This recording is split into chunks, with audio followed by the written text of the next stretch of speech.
Halo, Assalamualaikum warahmatullahi wabarakatuh. Ini lanjutan dari part yang sebelumnya. Ini part ketiga. Di sini kita bakal nyari faktor keamanan menggunakan metode Bishop untuk stabilitas lereng mekanika tanah 2. Di sini eh, dari yang sebelum-sebelumnya udah aku ajarin.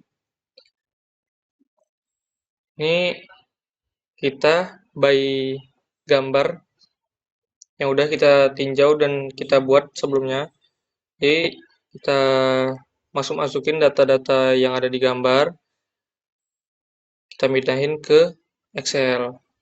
Nah, aku jelasin ulang. Eh, Misalnya yang kolom-kolom berwarna ini, itu datanya nanti bakal kita ambil di AutoCAD yang udah kita bikin. Baiklah, gimana cara bikinnya? Step by stepnya.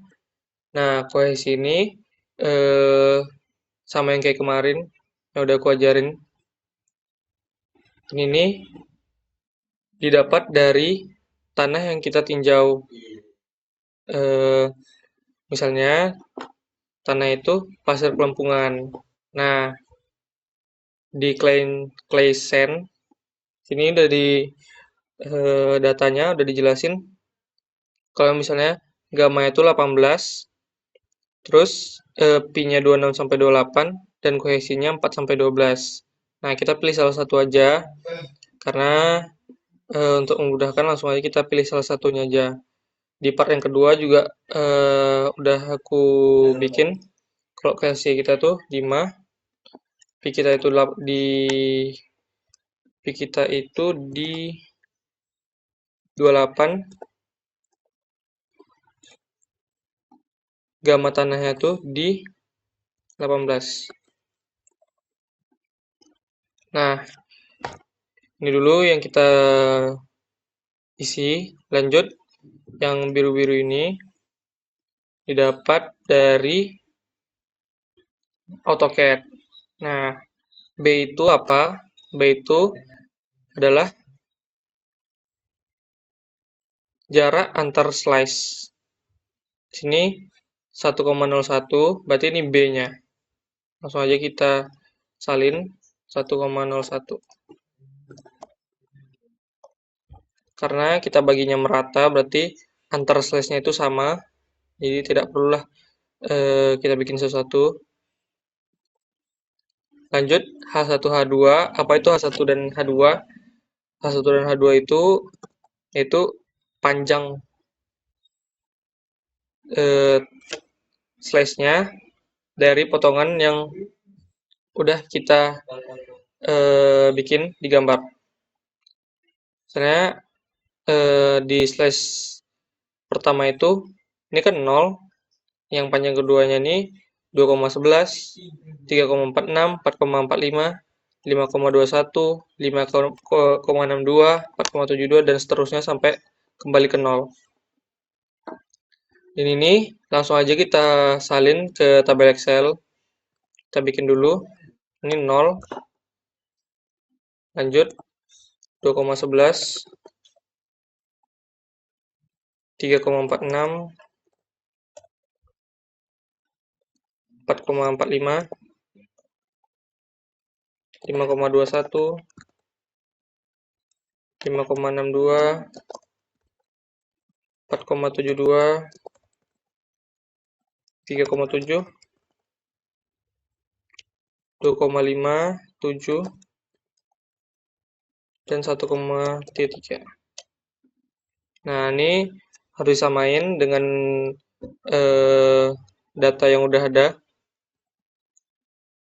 Untuk ngisi H2-nya, itu gimana caranya? Yaitu sama dengan kolom ini, setelah enter. Karena sama, jadi ditarik aja ke bawah. Ini bikin 0. Selanjutnya, kita bakal ngisi yang alpha. Alpha ini dapat dari yang ini, pertemuan antara titik tinjau dan center line titik beratnya, titik berat per slice-nya. Jadi ini 64 derajat, 53, 44, 37, 30, dan seterusnya sampai 0. Ini bakal kita salin ke AutoCAD. Sorry, ke Excel-nya.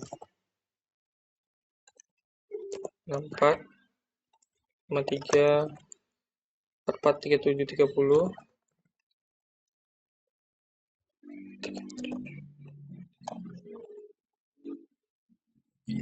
24, 18, 12, 6, dan 0. Kita cross check lagi. Kalau ada yang salah-salah mau diperbaiki aja. Setelah itu, ini ada SFTrial. SFTrial itu apa? Jadi itu tuh kayak angka yang coba-coba. Di kita kasih aja dulu 2 atau 1.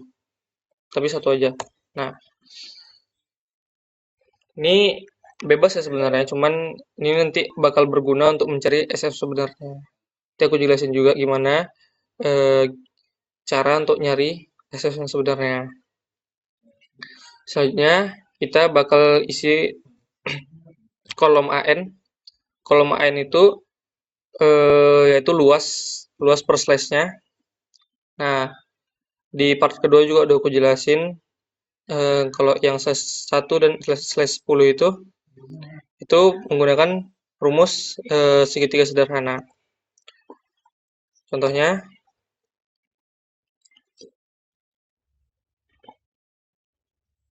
yaitu B dikali H2, oh ya jangan lupa ditutup kurung, dibagi 2. Nah, begitu juga yang di slash 10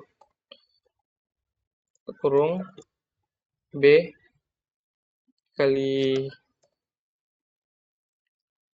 H1 kurung dibagi 2. Nah, di slash 2 sampai 9 itu kita menggunakan setengah trapesium, rumus setengah trapesium. Di sama dengan kurung 1 tambah H2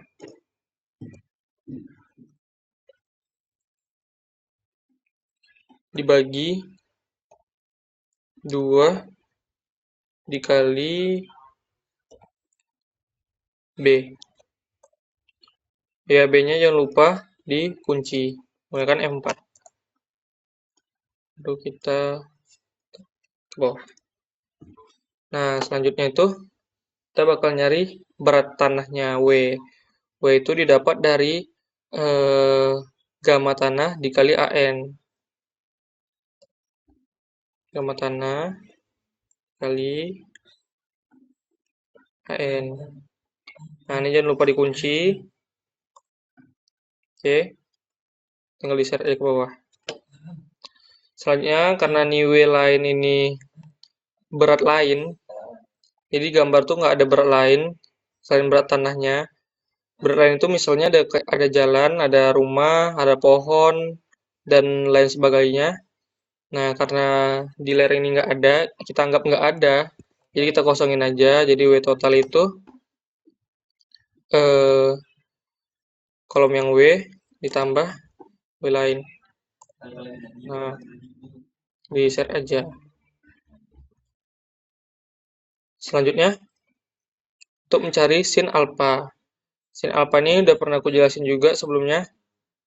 Di part kedua, caranya kita wajib menggunakan radian. Jadi, sama dengan sin kekurung radians,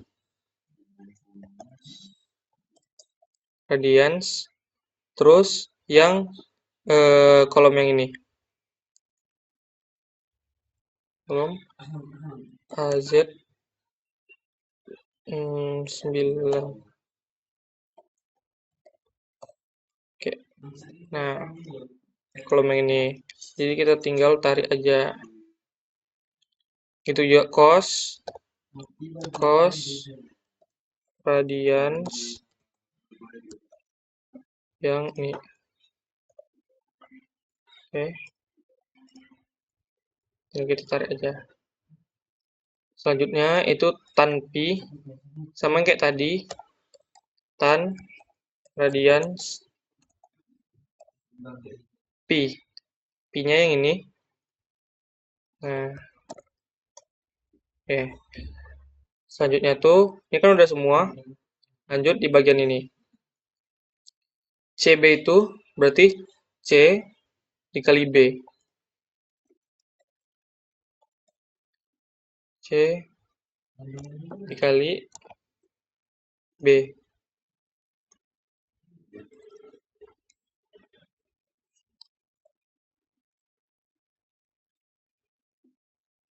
Nah, ini jangan lupa di zoom.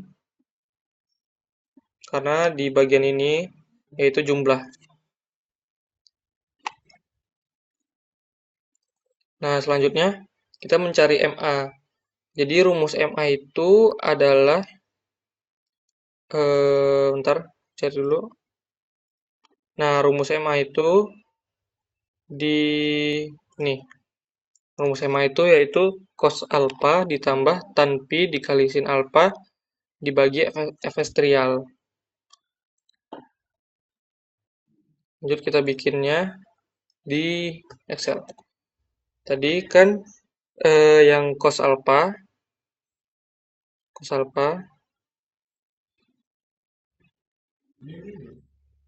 tambah ditambah tan pi dikali sin alpha kurung dibagi SF trial. Nah,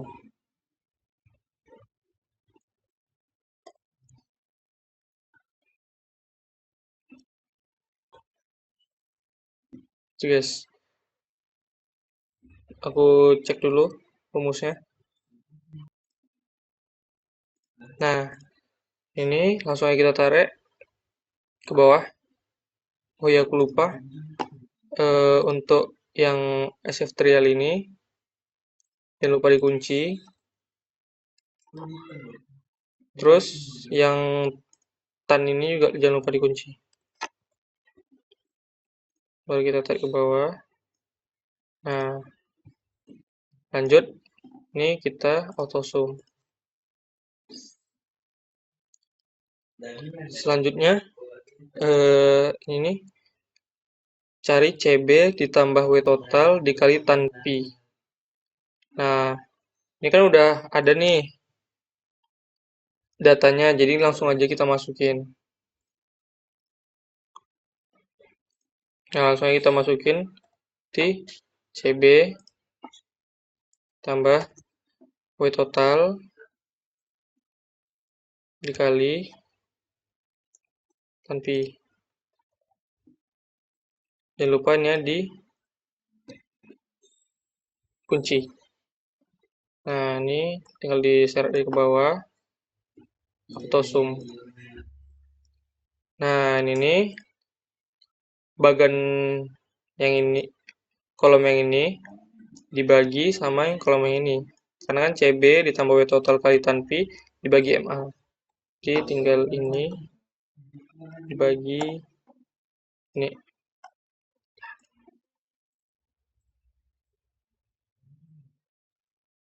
Nah, jangan lupa di auto zoom karena ini kolom jumlah. W sin alpha itu sama yang kayak tadi,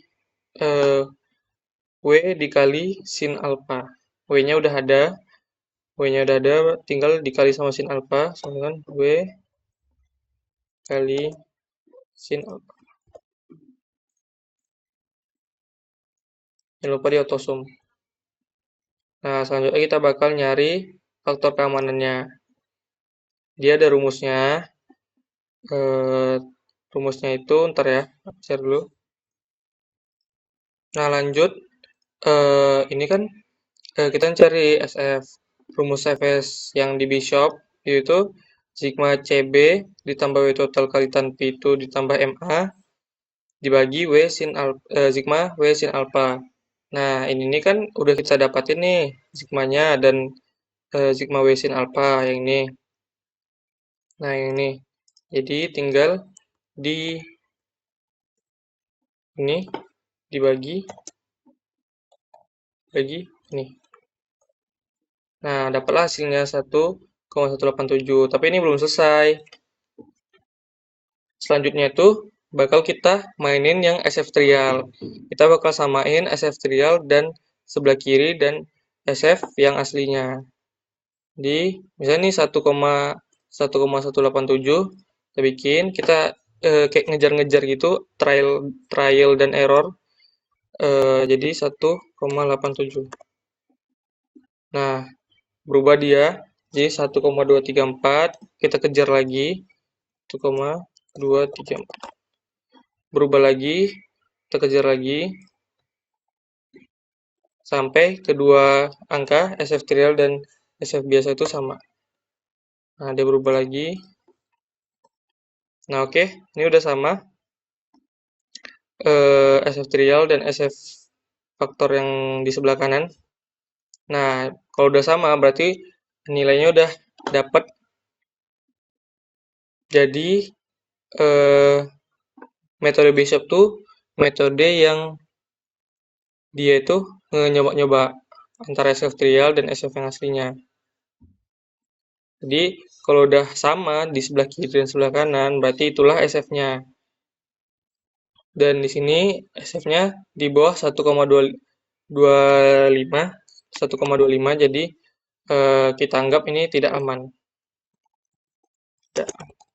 Karena dia di bawah 1,25. Baiklah, segitu video yang dari aku. Semoga kalian mudah paham, semoga kalian bisa ngerjainnya.